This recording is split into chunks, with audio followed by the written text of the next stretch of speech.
नमस्ते, सत श्री अकाल, जय हिंद दोस्तों। नहीं रहे दिल से बुरा लगता है वीडियो से फेमस हुए देवराज पटेल, सड़क हादसे में गई जान। आइए जाने पूरी खबर विस्तार से।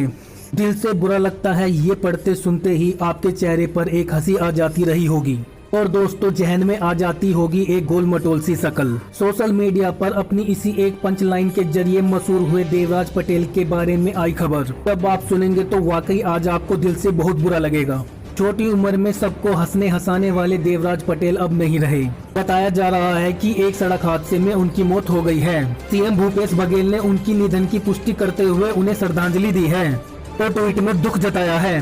देवराज पटेल छत्तीसगढ़ के रहने वाले थे और सोशल मीडिया पर अपने मीम कंटेंट के जरिए वह काफी फेमस थे। देवराज पटेल ने अपने एक्सीडेंट के 4 घंटे पहले सोशल मीडिया पर एक वीडियो भी अपलोड किया था और वो वीडियो भी आप देख सकते हैं।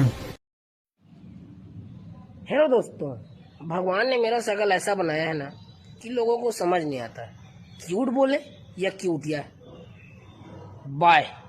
और आपको बता दें कि देवराज पटेल ने फेमस यूट्यूबर्स भुवन बाम के साथ उनकी ढिंडोरा मूवी में भी काम किया है। कॉमेडियन यूट्यूबर देवराज पटेल का मिली जानकारी के मुताबिक अनियंत्रित तेज रफ्तार ट्रक ने पीछे से बाइक को टक्कर मारी थी। इस हादसे में यूट्यूबर देवराज पटेल की घटना स्थल पर ही मौत हो गई थी। और आपको बता दें कि यह घटना रायपुर के तेलीबांधा थाना क्षेत्र की है। तो दोस्तों आपको बड़े दुखद रूप से बताया जा रहा है कि छत्तीसगढ़ के जाने माने कॉमेडियन यूट्यूबर्स देवराज पटेल अब हमारे बीच नहीं रहे हैं।